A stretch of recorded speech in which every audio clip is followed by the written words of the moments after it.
Hello, my name is Yasmin Euphemia, aka Sugar, and I'm here today with Beverly, aka UK Fluffy Chick, and we are the founders of Support a Sis-Star Network. Excellent. And we've got a lovely young lady with us, Seema. Hello, Seema. That's me. Yes, that is you. Hi, Seema. Hello. Hello.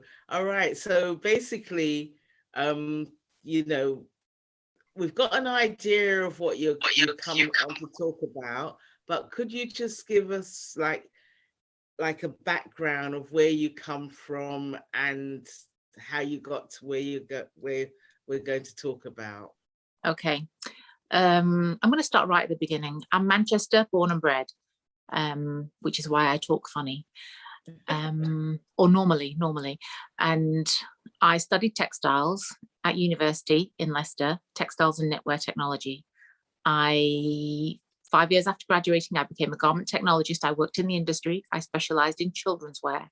It was all about health and safety, sizing, fabrics, performance, testing, to make sure that the product was suitable for the end use, and more than that as well. Very varied, loved my job. I think I was all right at it. So, I stuck with it, and also did some menswear, tiny little bit of ladies wear, girls wear, some licensed products. And after nearly 20 years, then my life took a slightly different angle. And I then did stop working. Okay, I had small children as well, but I did work while they were little as well. But when the time came, I knew what I wanted to teach, actually. I did some adult education qualifications, and life changed again. It meant that I lost focus on that, but I went into a lot of voluntary work, and that kept me busy, kept me occupied, kept me focused. And in that voluntary role, all that I knew that I could bring to a community environment was a little bit of creativity. And if I use the creativity that I got attracted to the textile industry with, then I felt like I could give people a little bit of well-being, a little bit of positivity, a little bit of confidence, because it's about being resourceful and letting that creativity spark something, and make you feel proud of it afterwards. Yeah. And also inspire you to do more. And that's how I started off. Should I just carry on? Yeah, just go for it, girl. That's how I started off a social sewing bee. Social sewing bee being called that so that people could bring along their own projects that they were working on. It's not a class. It was never meant to be a class. So the social sewing bee, people could bring along whatever they wanted to do.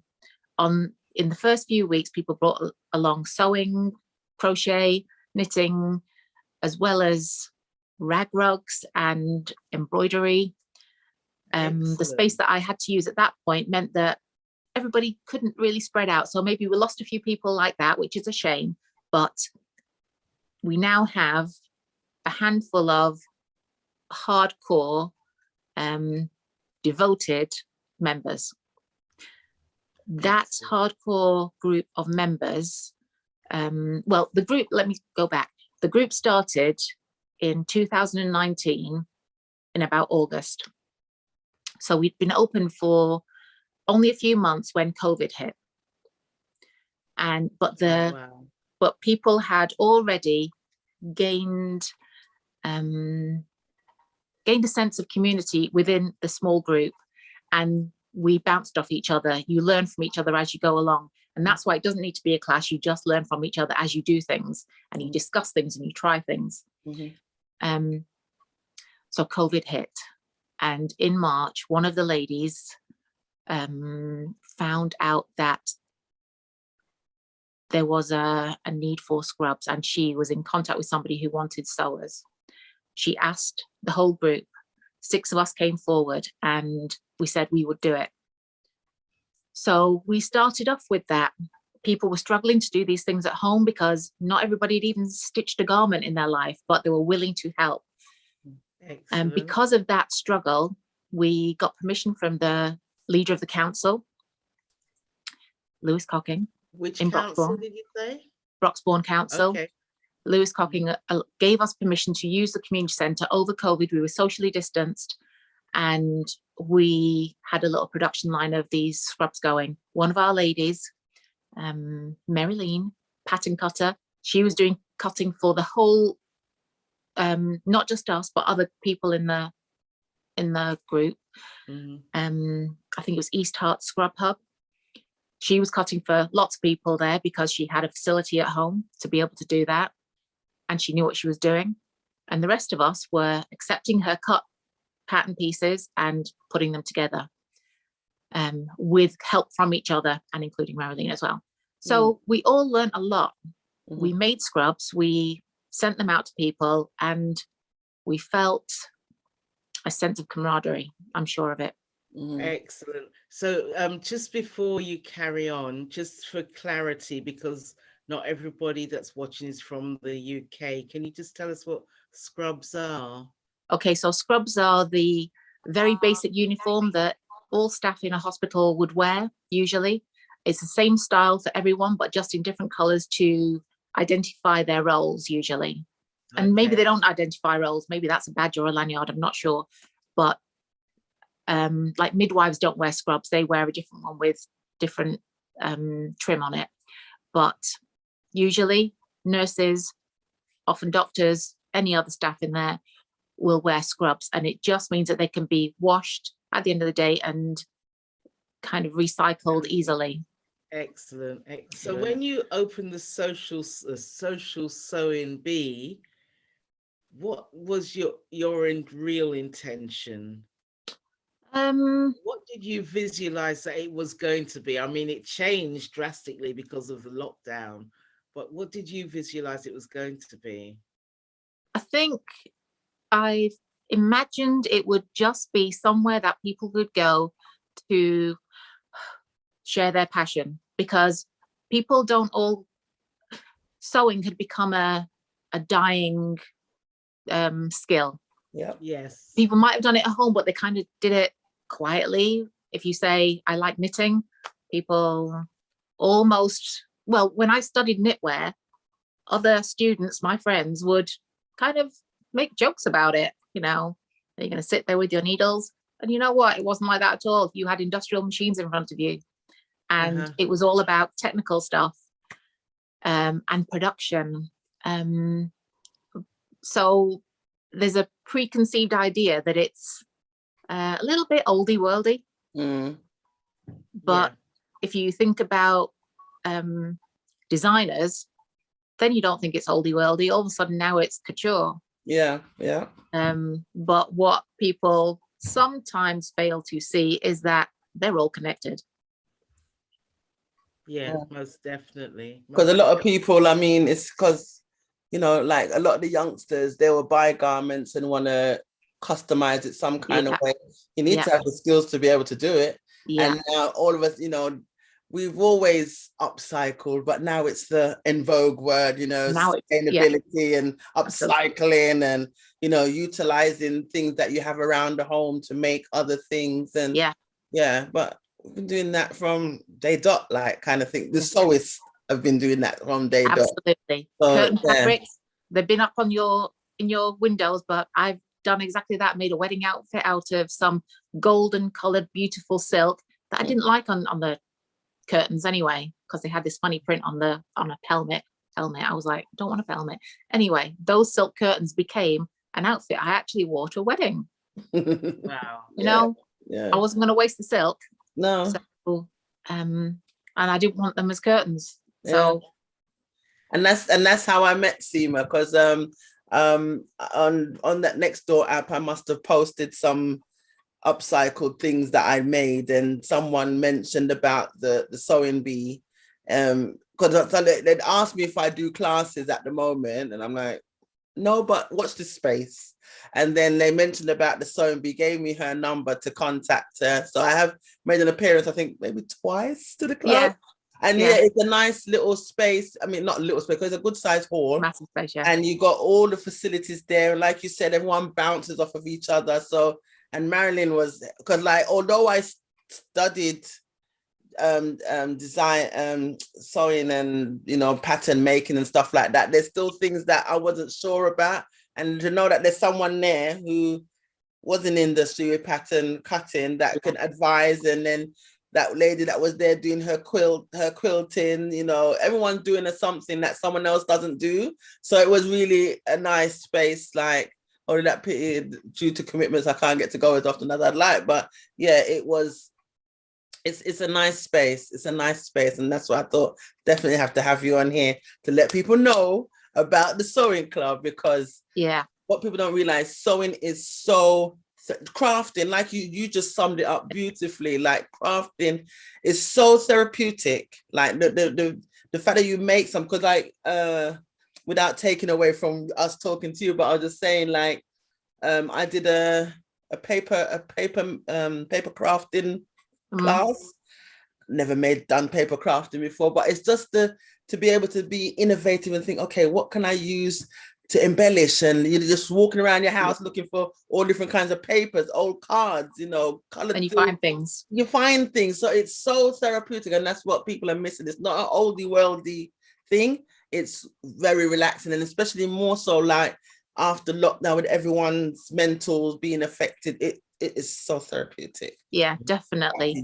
I mean, I'm going to just go out of the screen a minute to get something, but we're going to talk about, okay, what have I learned from this? Because I took things that I knew, but, you know, just because I started it, just because I already did sew, I have never been able to crochet. I've tried a few times. I've gone to some classes in local shops, and, you know, it never quite worked out. But there's a lady there, Rosanna, and she has been amazing at crochet.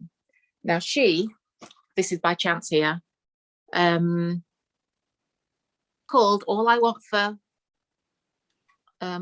Christmas is a hippopotamus, and my daughter was looking at it, my 17-year-old daughter at the time, right? She wanted a hippopotamus. Well, she got one. Oh. Yeah, and that is crocheted by one of our ladies who tried to teach me 2 years ago to crochet, and it only that mission was only successful late last year, and when I made, I'm going to show you this. I think this is the third one that I made, but I'll show you. What is she gonna pop up with?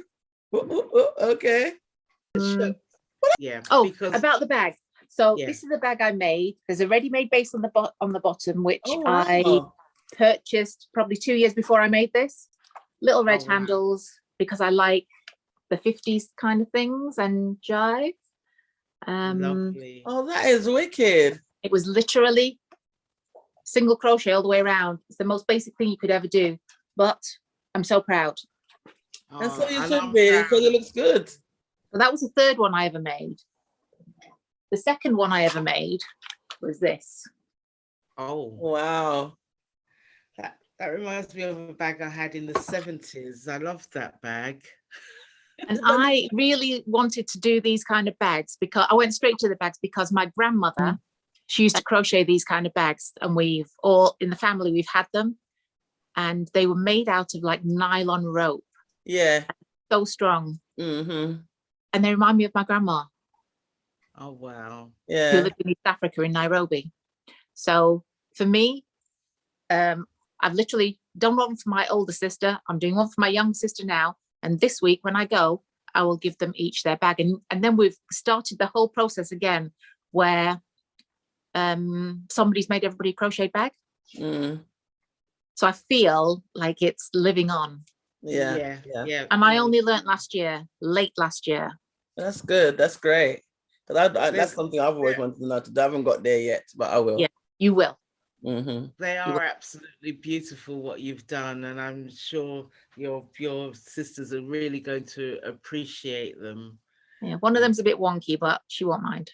Yeah. Oh no, they won't be looking at that. Yeah.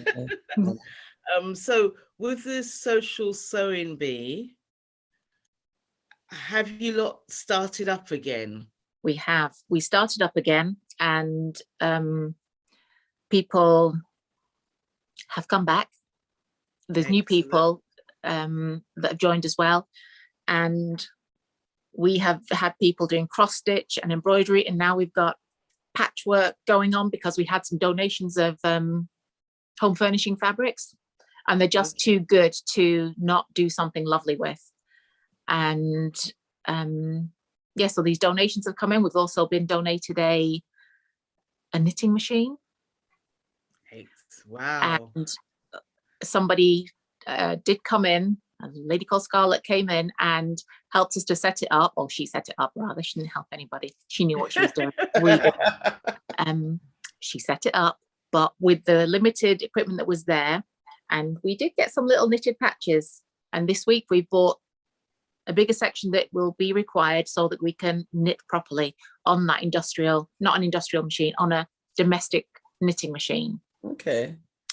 So, you know, we are growing in variety, and never more so than now, because I think in the area there's a need to do other crafts. People are wanting to go to places, but the halls are not available. Yeah. The buildings are not there to accommodate it. So because I'm involved in the community centre in Wormley, we are now going to extend. This is headline news, by the way. We're going to extend it to be a no longer just a sewing bee, but a crafting bee. So people can bring whatever they want to bring in and do it. They don't have to be sewing or knitting or crocheting or cross stitch. It doesn't have to be textile based, but the space is there, and it means that we can make the rent maybe for the hall, because we still have to hire the hall. And it also provides people with somewhere to go with like-minded people. And I think that's where the fun happens, when it's like-minded people. You're just strangers who have something in common, and we haven't met each other yet. Yeah. Okay. And of course, because you're in that group, you're actually learning from each other as well. Do you know? Yeah. Definitely learning. All honestly. Yeah, but the passion, the satisfaction of when you complete something and that thing is actually unique. There's no, you know, there's no other thing like that. Yours is original. You know? And you see, okay, so I will say it. I am wearing a top. I've been wearing it all day today, but it is one I made myself. It fits me. Is it a great shape? Probably not. It kind of like goes off at the shoulders and everything, but I like the fabric. So I put the fabric in a batwing design that works for me. And it was like made in an hour. Yeah. Because it's a very basic shape. Yeah. But it means that you can make it. That's how, you know, when I go out, I think, oh yeah, that's my top. Nobody else is going to have one on today. Exactly. Because it's mine. Because I used to think, like, you know, in the UK, plus size clothing was frumpilicious, if you want to call it that. Yeah. So for me, like, the fact that I feel like it's lucky for me that I had the skill that even if I buy the frumpilicious stuff, I could do something to it to change it. To me, because I feel like clothing is a form of communication. People can kind of gauge your personality based by what you're wearing. And if you can't find stuff that's saying what you're trying to say, I just look at it like a society's way of trying to silence you as a plus size person, because there's nothing that you can find to represent you. I mean, now they kind of, you know, expanded a little bit, and because before you used to have to just go to specialist shops that sell stuff and then because I can sew, when I look at some of the stuff and the prices for it, I'm thinking, oh my God, this is a load of tuck for this money. Look at the inside, like it's not even finished correctly. Like, but it's good. You know, I initially, when I went into like saying wanted to go into the sewing education with sewing, my thing was to teach plus size people how to make stuff for themselves. That's where it started. I've kind of gone off track a bit, but I will come back to that. But I think it's a need for people to get crafty. And there's the other thing, people, okay, you don't have to make anything from scratch either.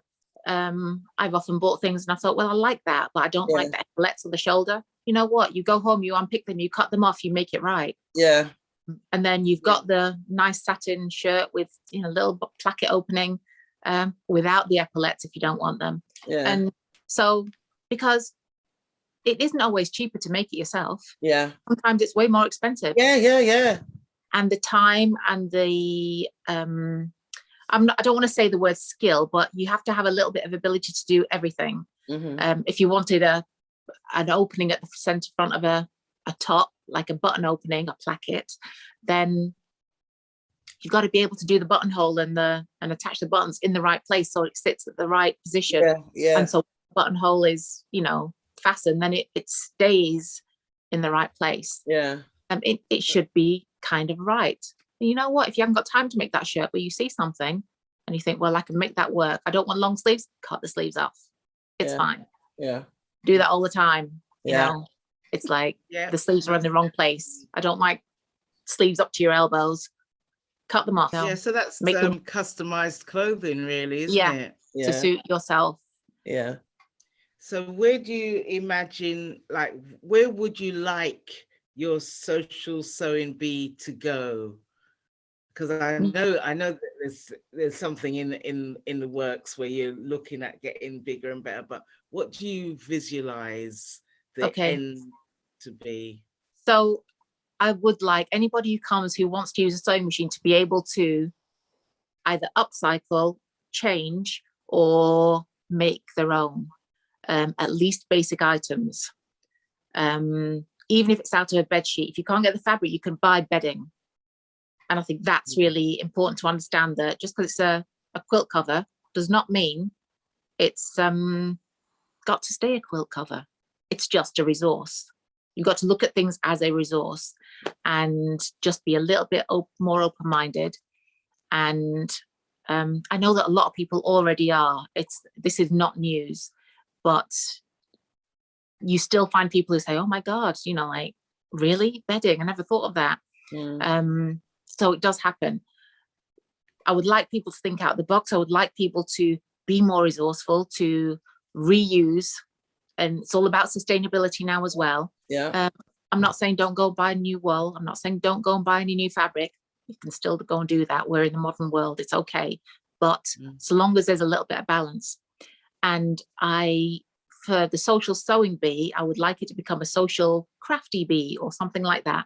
So we haven't decided on the name yet, but I want it to expand in skill, in variety, so that there's more going on, and then everybody can just learn that much more. Yeah. Excellent.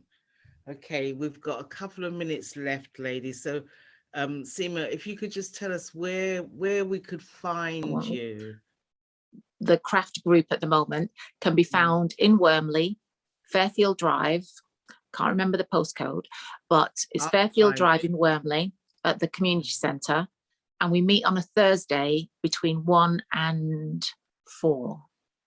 Okay. We are planning to be opening on a Monday as well soon. Yes, yeah. So that it becomes an evening opportunity, because then people who are going to work, who can't come to the daytime one, can come on the Monday then, if it's a little bit later after working hours. Yeah. And Wormley is in Broxbourne, for those of you who don't know where Wormley is. It's in the county of Hertfordshire, in the borough of Broxbourne. And we're very close to the M25, junction 25.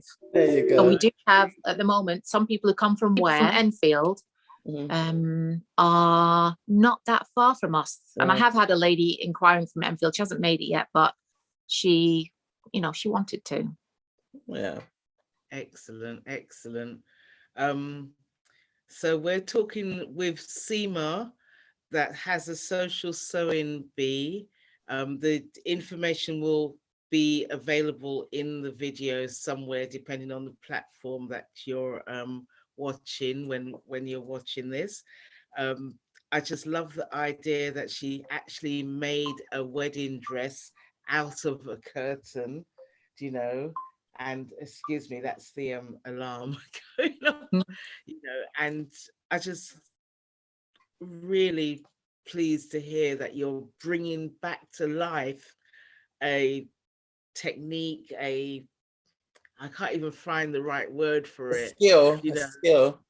a skill, thank you, that, you know, I was really concerned was going to be dying, because like I said, I've known these things since I was a child, and yet when I talk to people, it's as if they don't know anything about crochet, knitting, sewing, you know, even just putting buttons on a shirt, or like you Even just say, basic sewing stuff, even hemming up a pair of trousers. I mean, that was like, now everything is, any little basic adjustments, dry cleaners are making a killing off of people. Yeah. Some basic little things. I know when I first, sorry, I'm going to say something again. I know when I first did my teaching practice, I was going to do this little button project, making cards, sewing buttons on something decorative.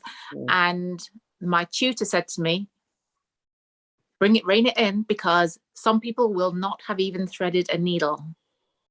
It's true. So, and it was a really good point, because just because we do it doesn't mean, it's the same as anything else. Just because somebody else knows how to fit a plug, it doesn't mean that everybody does. Some things are basic knowledge to some people, but it's a world away for others. And we're hoping to like kind of cross over. I mean, I still look at patchwork and think how, why, but you know, but I am going to be embarking on some patchwork soon as well. Excellent, excellent. Well, this is a point where I'm going to say, I'm always saying goodbye. I always feel like I'm chasing people off. Yeah, you are. You're chasing people off. No, but Seema, I'm so thankful that you came on to join us today and share with us about the social sewing bee. And only to become wider crafts as well now. Yes, soon. And now to expanding into other crafts. So the crafting community was really Wormley. Yes. I like that name. Yeah. So but thanks for sharing what you do. Thank you for having me. And thank you very much. Everybody needs a necklace with a button in it. Oh. I put that button in this morning. Oh, really? Oh, yeah. That's nice. To match my top. Of course. She's all coordinated. I know. I love that bangle that she's got there, the tape measure bangle, see? I love it. I really do. Kind of like, it goes with the fabric, don't you think? Yeah. Back in shot. Both of them work together. You can cut that bit out. No, it's staying. We want everyone to see that bangle. So all right then. So we're gonna wrap it up. And it's been a pleasure. So thank you for having me. You. All right then. All right. Bye. Bye.